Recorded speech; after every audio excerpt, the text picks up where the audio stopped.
and you are listening to Sex Afflictions and Porn Addictions, a show to help you create healthy sexuality and a great life. Welcome to the new sexual revolution where men are reclaiming their sexual power. If you are here, you probably have a fair to great sense of the destructive power of your sexual energy. I want to tell you that there is another side of this. The other side of this hill is one where you've embraced its constructive power. So, welcome to the new sexual revolution. And if you are listening to me live, please, if you're not, follow me on YouTube or Twitch or LinkedIn or Facebook and Twitter. And if you do that, you'll be able to join these conversations. At the end, I like to have Q&A. So please, I'd love to get a great group here to be able to answer your questions. And if you have any questions and you are here live, hello, please ask your questions in the chat. What I want to talk about today is from a brilliant man. His name is James Clear, and the name of his book is Atomic Habits. Atomic Habits is the best book on habits out there, period. It used to be The Power of Habits by Charles Duhigg. Great book. And changed my life. That book changed my life. This book is changing my life. If you do not subscribe to Mr. Clear's newsletter, go to jamesclear.com. Sign up for his 3-2-1 newsletter. And that's what I'm going to be talking about today.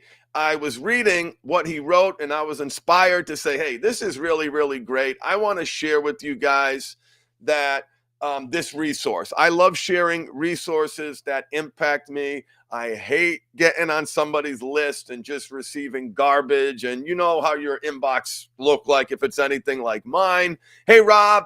Hey, Jewel. So nice to see you. So glad you guys are here. Yeah, the book is awesome. The book is awesome. I want to read to you one important part of the chapter before we jump in. And the reason for that is because, well, let me read this. So at the end of each chapter, there is a chapter summary. And these chapter summaries are all based on evidence, all based on science, all backed up in the text. So right now, I am reading for you the conclusions, right? The facts that come through a lengthy discussion. So just recognize that this book is cited.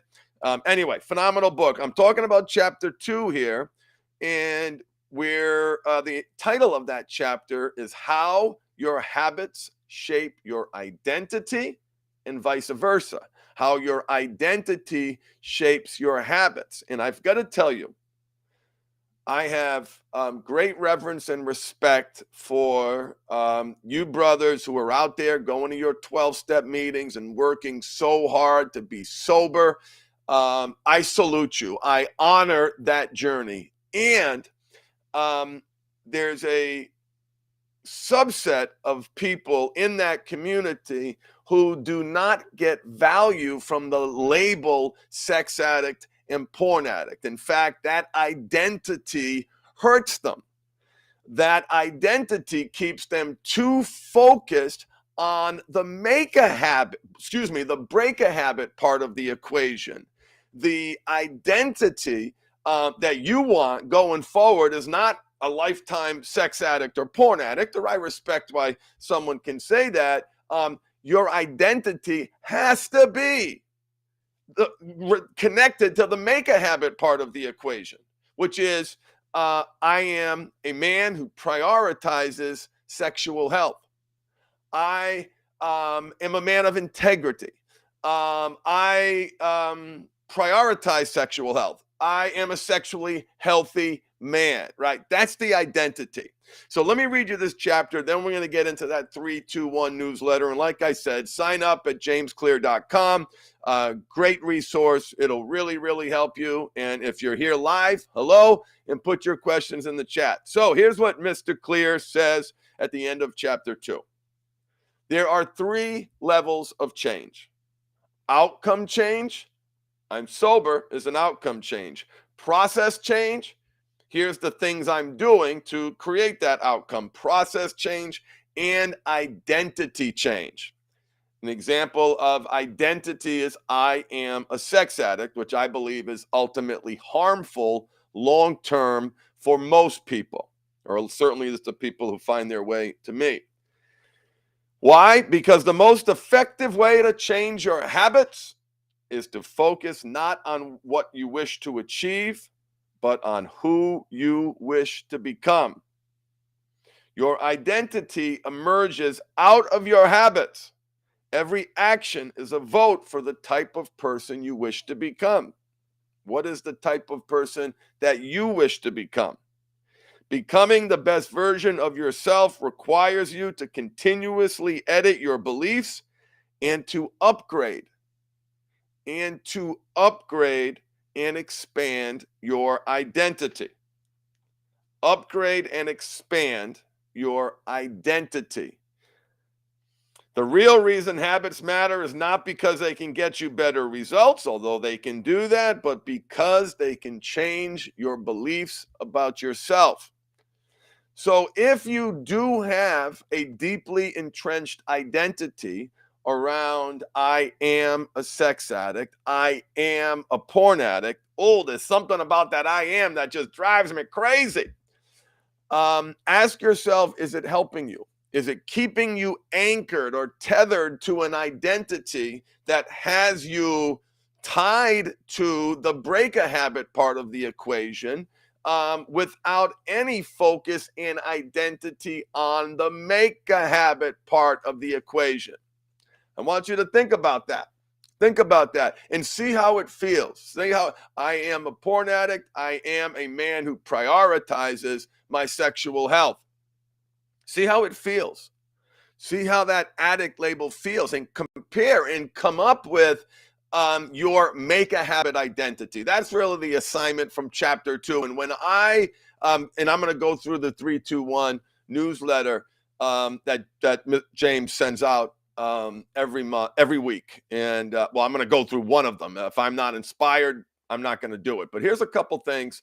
So here is, so if you do not have, if you have not been on jamesclear.com, you can sign up for his 321 newsletter. And every week, there are 3 ideas, 2 quotes, and 1 question to consider. And every time I read this, I get some insight, and I want to share that insight with you. And I get to ask myself some questions too. Let's start with 3 ideas. Let's start 3 ideas. Before I get to those 3 ideas, I just want to highlight something that Rob said in the chat. I've had low self-esteem and a low identity for years, and that definitely drove the directions of your habits. That's absolutely intriguing. That true. That like I totally connect with that. And that's the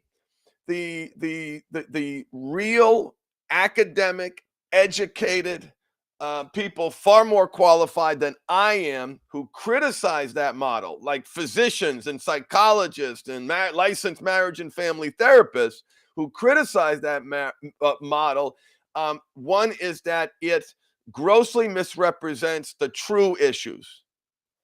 I've been working with clients all over the world for 9 years. I think I've been close to 1,000, if not over 1,000, including men in my group coaching program, hundreds of men that I've worked with one-on-one, 27 different countries. Not one of those men, not one primarily had a sex addiction problem or a porn addiction problem, primarily had a sex problem or primarily had a porn problem. Why? because the behavior is the symptom.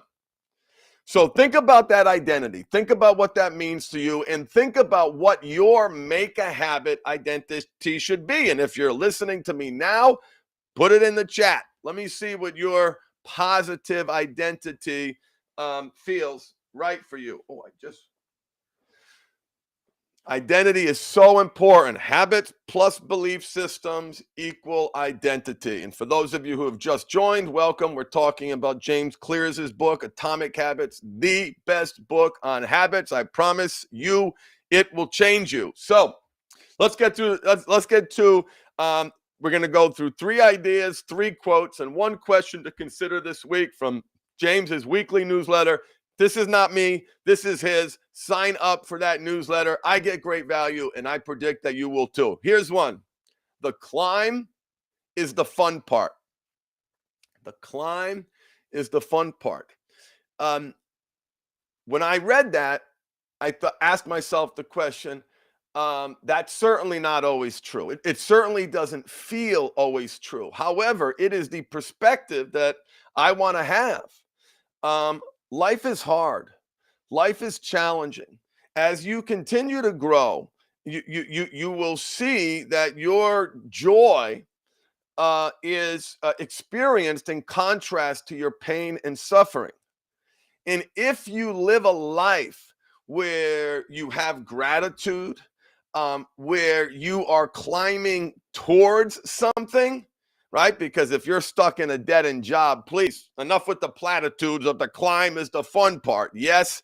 Is there an opportunity for you to shift your perspective? Yes. Is there an opportunity for you to be less reactive, to make that situation better? Yes, but it's very difficult for you to internalize that reality that the climb is the fun part, although I do encourage you to let that be an aspiration.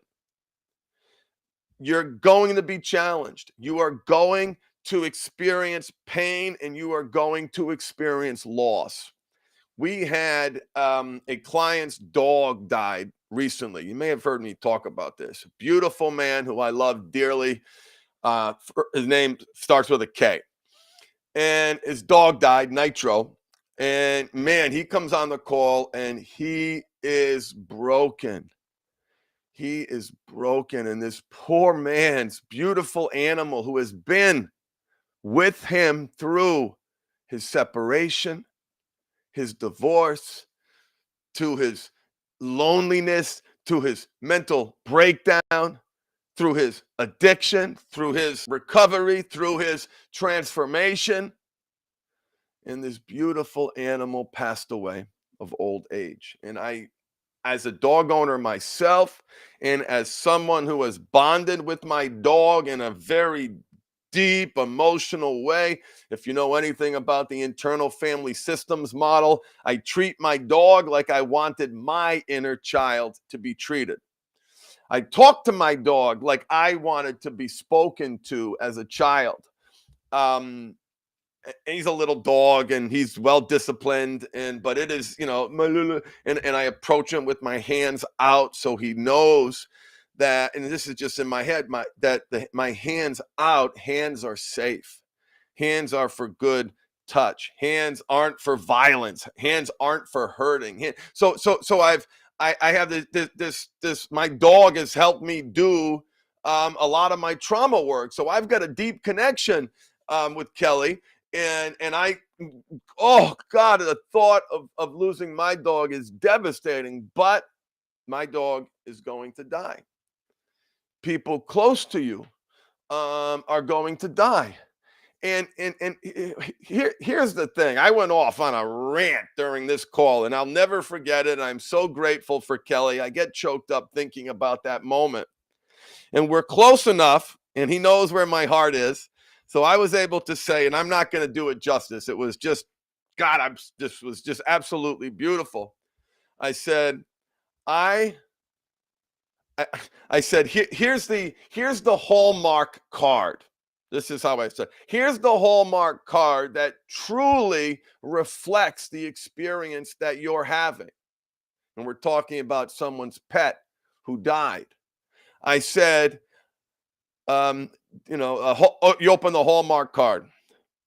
I hope that you are experiencing the most painful sadness, vacancy, loss, emptiness, and pain imaginable.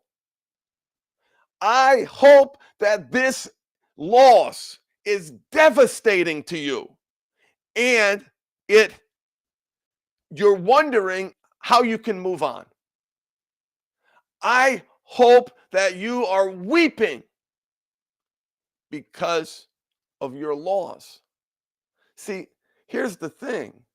The only way that losing a pet becomes painful, why is that devastating to him?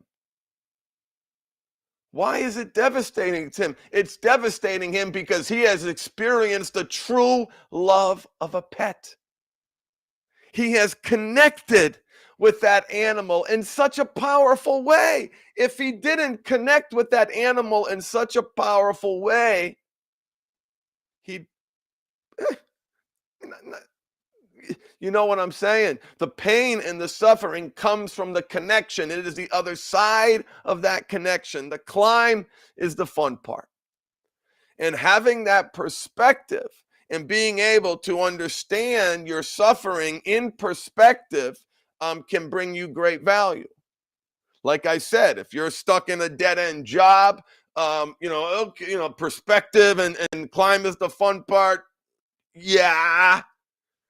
But when you look back and you've left that place and you're in a better place, you're grateful for the journey. It's because of that experience that pushed you to start looking for another job. Brothers, sisters, please do not forget that we are in the greatest transfer of wealth in the history of mankind.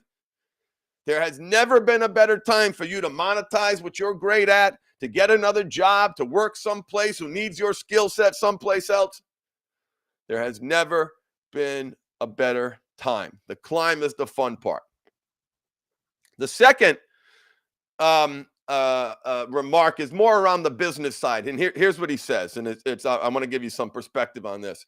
Good marketing can sell once, but only a good product can sell twice. In my line of work, that's called lifetime customer value. Do people buy from me and buy, in my case, my long-term support? And a lot of people do. I'm very blessed because of that. But I want to give you a perspective from the employee perspective, because a lot of you guys listening work for someone else. And this perspective really changed me.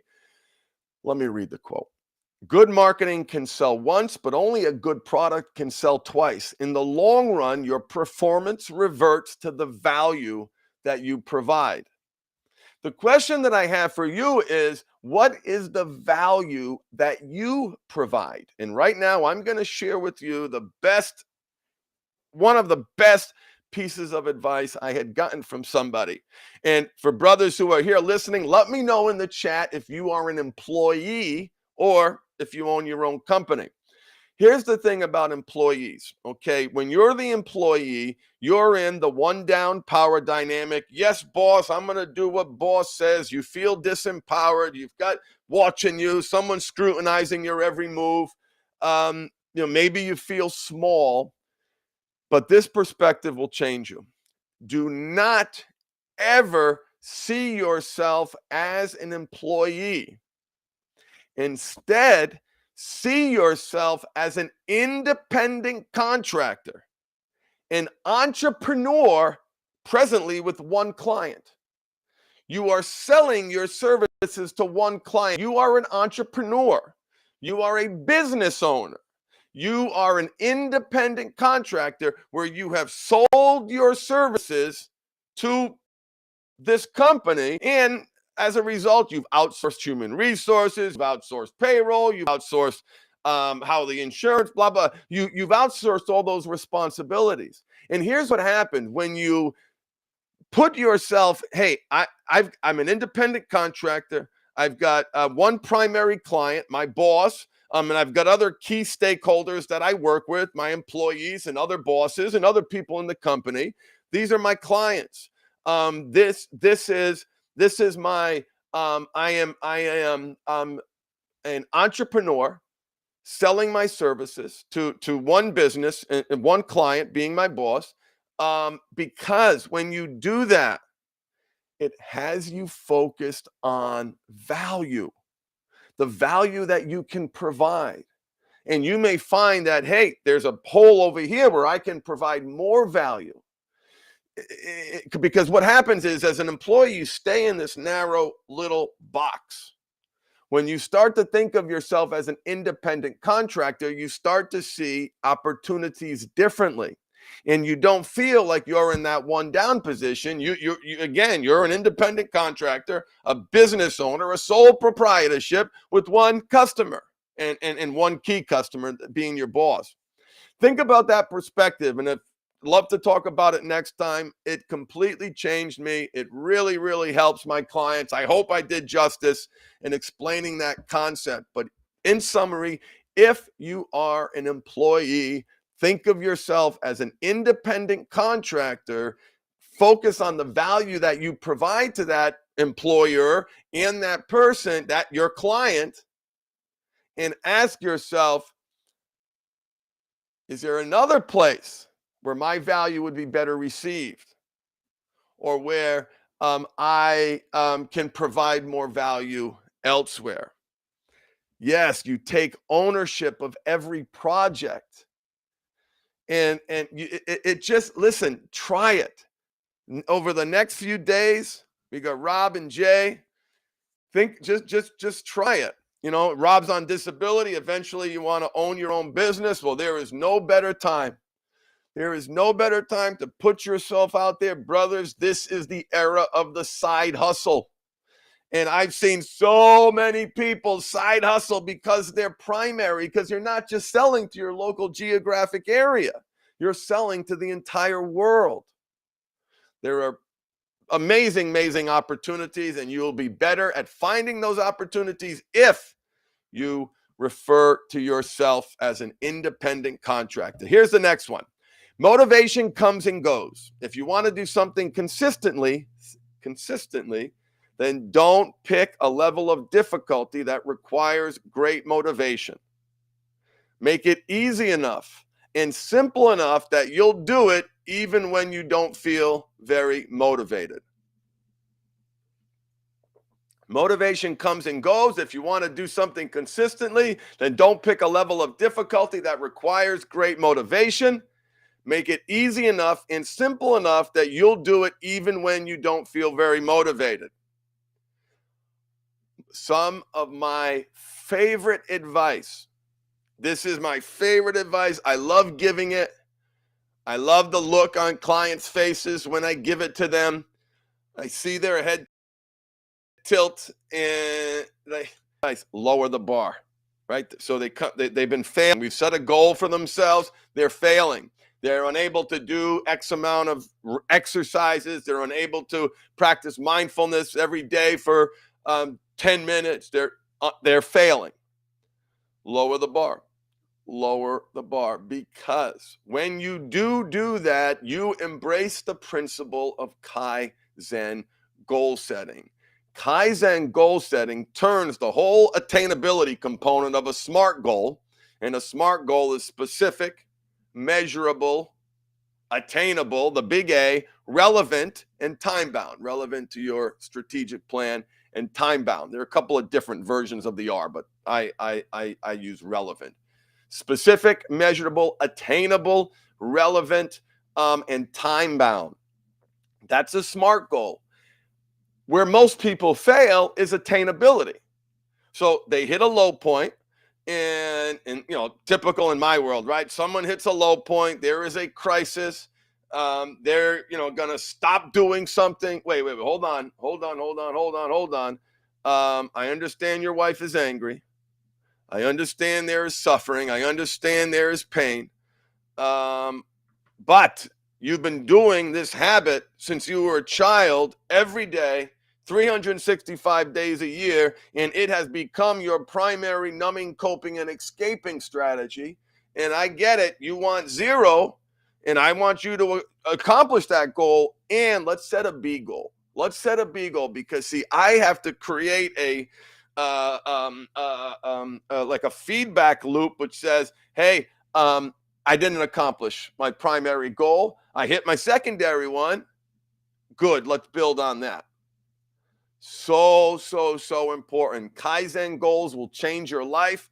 In my men's group training program, we have a running 30-day mindfulness challenge. And the challenge is to meditate for 60 seconds per day. Most people can't do it. They're not bad. What I love about that challenge is we set the bar so low in people's minds. I know it's not low. I know most of them are going to struggle with it. That's the brilliant of this Kaizen goal, because it forces them to look at the system in which the goal is being completed. It forces them to, prioritize that, to anchor that habit to an existing habit. So one of my favorite pieces of advice is lower the bar. All right. And so those of you who've joined me late, we are going through the weekly newsletter from James Clear, 321, 3 ideas, 2 quotes, and 1 question to consider. We've just gotten through the 3 ideas, and now let's get to 2 quotes from others.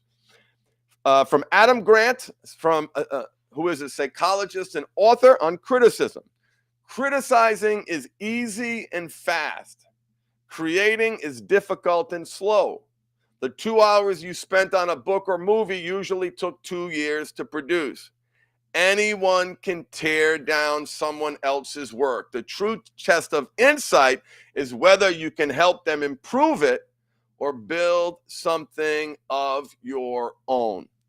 I have a very natural, critical, I can walk into a room and see all the things that are wrong with it. I can talk to somebody and see all the things that are wrong. I have a gift in finding those flaws, and I got some of those gifts from my mother and my father, who held me to very, very high standards and pushed me to be the best that I can possibly be, but also resulting in a profound sense of self-loathing and an eye that can find every flaw. Every flaw. It comes very natural to me. And so I got to check that, right? I got to check that. And so one, certainly I want to be kind, always be kind. And I earned the nickname Toyota at the Hartford Financial Services Group. And it is a nickname, Mike O'Hearn, a coworker, gave me that nickname, who I love. I know he's not listening, but Mike cares so much about you. We jammed together. He played drums. I played guitar. We worked on a couple of projects together. And he called me Toyota because here, and I don't even know if this is true about Toyota. He said, Toyota is great for taking other people's ideas and making them better. And that gives me great pride. I love being able to take what someone else has done, put it together in a way that makes it better for me. It's why I'm so proud of the mindful habit curriculum and where it's evolved to, and where it started when I pulled from here, pulled from there, and ultimately took my own ideas and worked it into this behavior change modality that I've trained counselors and therapists. There's a guy here locally in California who built his online program based on the mindful habit system. Therapist Tony Overbay. The Path Back program is based on the mindful habit system. So anyway, criticizing is fast is easy. Creating is difficult and slow. Here is the second quote, and I think you guys are going to think this is interesting. Physician Chris Ballas, more commonly known under his pen name, the last psychiatrist on the goal of adulthood. These are things that make you go, I'm still processing this. Now, before I get to the quote, I am in my purpose every single day. I am living a life that I'm proud of. I love what I do. For the right clients, I'm great at what I do. I am managing my mental health and physical problems in a way that is, making me feel good about myself. And so this is easy for me to say. It's easy for me to say. But here's the quote. The goal of adulthood is to let go of other possible existences and to make the best of the one. A successful adult is one who understands that it doesn't matter which life you ultimately pick, only one that you live well. The goal of adulthood is to let go of other possible existences and to make the best of the one. A successful adult isn't one who understands that it doesn't matter which life you ultimately pick, only that you live it well. And I get it, right? There's always something going to be better. There's someone out there who's doing better than I am. There's someone out there whose book is finished quicker. There's someone out there who's on the third version of their workbook, and I'm still only working on my second. There's people out there who have grown faster than we've grown, right? There's always something else. There's always somebody else. And what I've learned, I am definitely assertive. I'm definitely driven. I definitely want to be successful. There's no question about that. But on my terms, in my way, that makes me feel good about myself. That isn't going to grind me into the ground like I did in my previous executive careers, ultimately like a shell of a man, numbing, coping, and escaping because I wasn't proactively managing my mental health issues.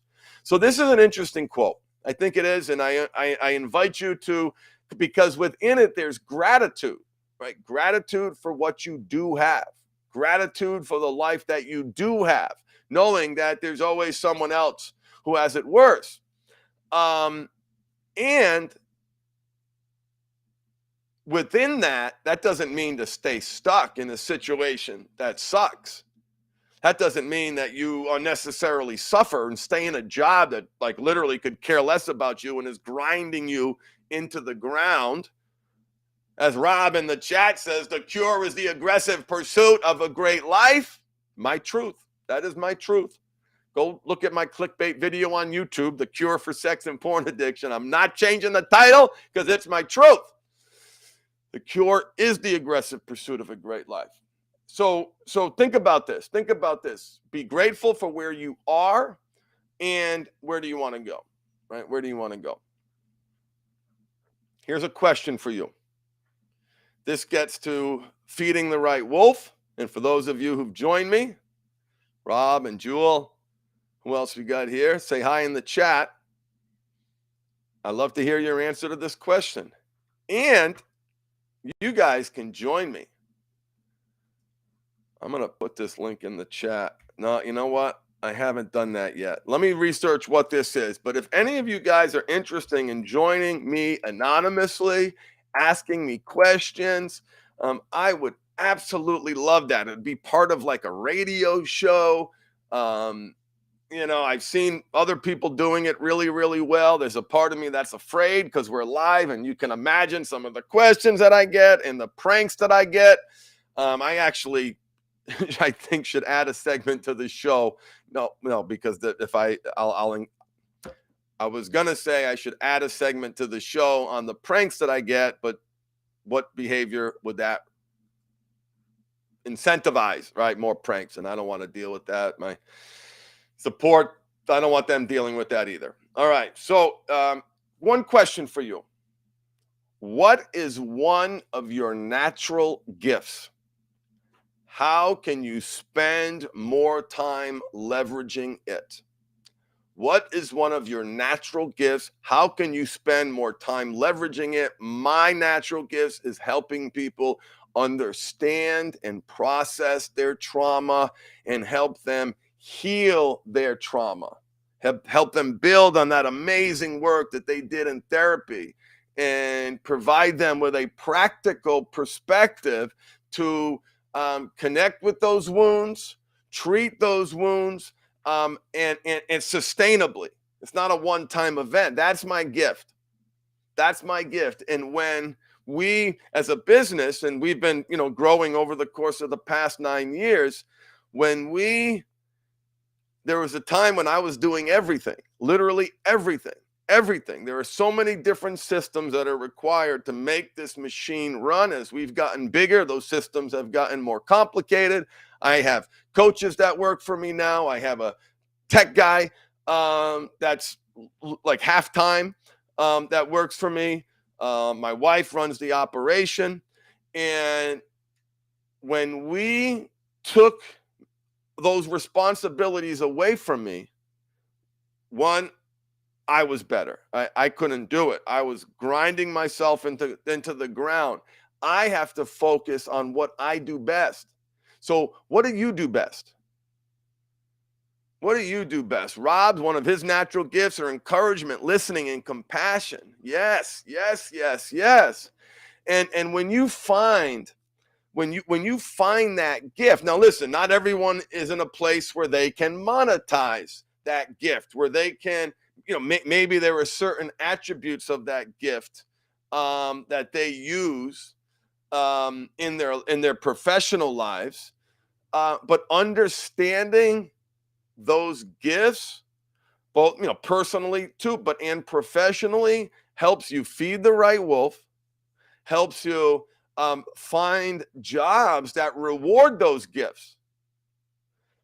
And when I look at my last downward spiral 11 years ago at Esurance, a total disaster. Now, should I have been able to do the job? Should I have been able to manage the pressure? Yes. And when you look at the skill set required for that job and saw the things I hate to do and things I suck at, like that was the job description. That was the job description. I was just so desperate to get a job and frankly so excited to come out here to California. It's one of the best decisions we ever made. We absolutely love it out here. Our son, special needs, has some challenges, gets the most amazing services. So anyway, it brought us to the right place.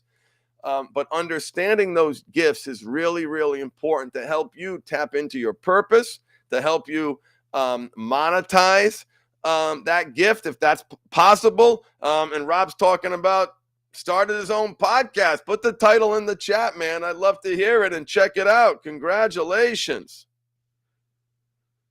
That is so awesome. Rob started a podcast. And listen, think about what it takes to do that nowadays. A few clicks, get a picture on Fiverr.com. Someone will do it for $5. Get your little your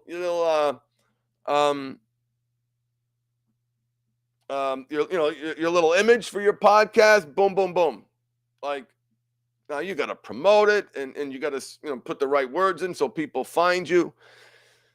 The world is changing, brothers and sisters. The world is changing. I heard this quote. I don't remember who said it, but they were able to back it up with charts and graphs that look pretty official, that we are in the greatest transfer of wealth in the history of humankind. Meaning more going from up here down to normal folks like us. So I want you men and women to embrace that reality. I want to inspire you to get out of that job that you are stuck in. You have more value to bring. Yes, you are better than that. Yes, there are other opportunities, and if you ask yourself this question, I really like asking this question: contemplation and disability. Thank you, Rob, for sharing that. And anybody who's struggling with contemplation and disability, and Rob's ready to ask some questions. Oh, that would be awesome. Let me figure out how to do that. Maybe I just have to post this link in the chat. Maybe that does it. Let's see what happens. If you click on that, you cannot add channels to this stream. Huh. Oh, yeah, you can. Jules' natural gifts are listening, drawing, and using your imagination. Like, that is so awesome. And ask yourself, are you in your purpose? Are you, how often are you using those gifts? And my experience is the more people are using those gifts, either they're happier because they're using them in the context of a hobby, and they've got a job that they do not love, but it pays the bills. They're happy, they're secure, they're close to retirement, they're not leaving, but they need that charge, they need that purpose someplace else. So what percentage of your job is focused on that purpose? When you look at what I'm great at, what I love to do, what feeds me, what, my natural gifts, this is it. This is it. I am so blessed. And that's why I wanted to preface some of the things I said about the goal of adulthood, to let go of other possible existences, and make the best of the one you have. Make the best of the one you have. So, one question for you to contemplate is, what is one of your natural gifts? And how can you spend more time leveraging it? Now you can spend more time leveraging it.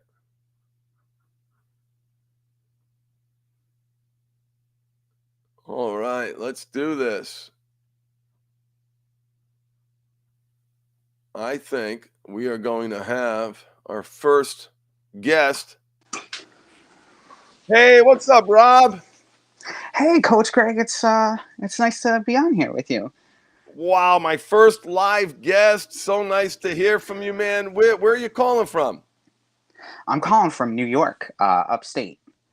Oh, the great city of New York. I bet you're happy. It's starting to warm up a little bit.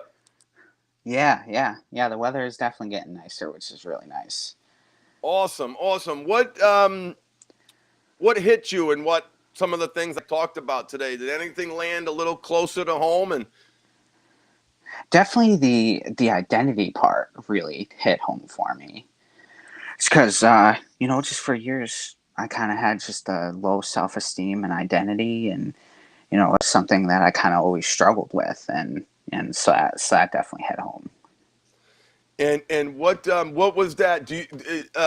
What was that negative identity? Can you remember? Like, oh, I'm a loser. One of my identities, when I felt really bad about myself, I'd say I'm a piece of shit. Oh yeah, definitely. I was definitely more like, I'm a loser. I can't do this, or it's just like, I'm not worthy, or I'm not deserving of really anything. And what have you done to what have you found helps, that changes that identity? I think just like my thoughts, and what I put into my mind. And it's like, the doctor, the what's that book, it was with Dr. Burns. It was Feel Good, I think the book's called. And the Yeah, cognitive behavioral therapy. And yeah. that really like started to really change it, because we do have control over our thoughts. And we don't have to give into those thoughts, which is really, really awesome. And those thoughts don't define who we are. It's just a thought. It's just something that popped into your head, and that really changed the game for me. Yeah, you are not your thoughts. You are not your mind. You do not have to believe every crazy thing that your mind throws at you. And the chances are that your programming Hmm. um, is pretty shitty, and that input, Yeah. that childhood, that self-deprecation, that identity that you talked about, Rob, is yeah, thanks for sharing that. It's so powerful once you finally, well, and here's the thing, right? So once you realize that, yay, there's a moment of catharsis, and then you realize that, oh wait, this isn't a one-time thing. Realizing it isn't enough. I've got to learn how to change my relationship with my thoughts long term. And what are some of Hmm. the things that you've done that help you? Meditation for sure. And It's one of the so I'm Christian, and I got into contemplative prayer, and there's a priest. His name is Thomas Keating, and he wrote a book called Open Mind, Open Heart, and he refers to the mind as a river, and your thoughts, your feelings, even your pain can just are boats that can just float down. And you don't have to acknowledge them. You acknowledge them, but you don't have to let them affect you and stay there and anchor. And so that's really helped too. And reading a bunch of books, and yeah, your podcast has definitely helped too. And yeah, it's been really good. Awesome, awesome. Well, if you're interested, Rob, and you're thinking about my core training program, email support@themindfulhabit.com. We're gonna give you like a super surprise for being my first guest on this live stream thing that I've been doing, and so nice that you're here, man. Any final words for our audience?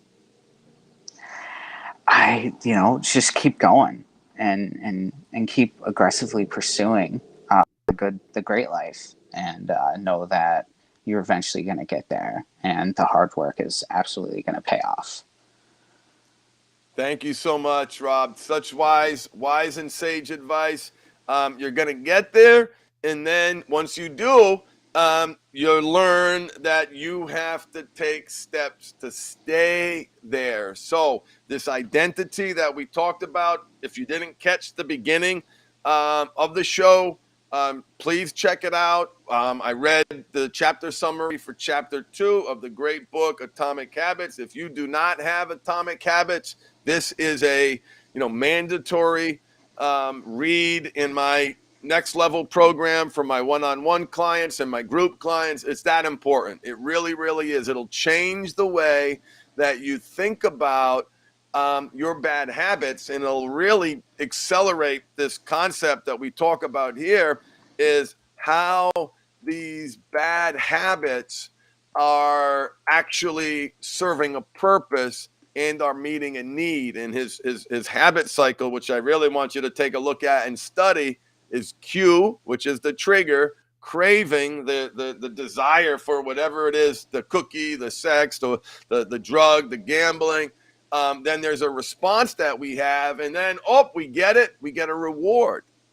This reward, that last word in that habit cycle, is a tough one for people struggling with bad habits and addictions, because it's very difficult for them to get their arms around the reality that this bad habit, their bad habit that's causing so much pain, so much anguish in their life, that they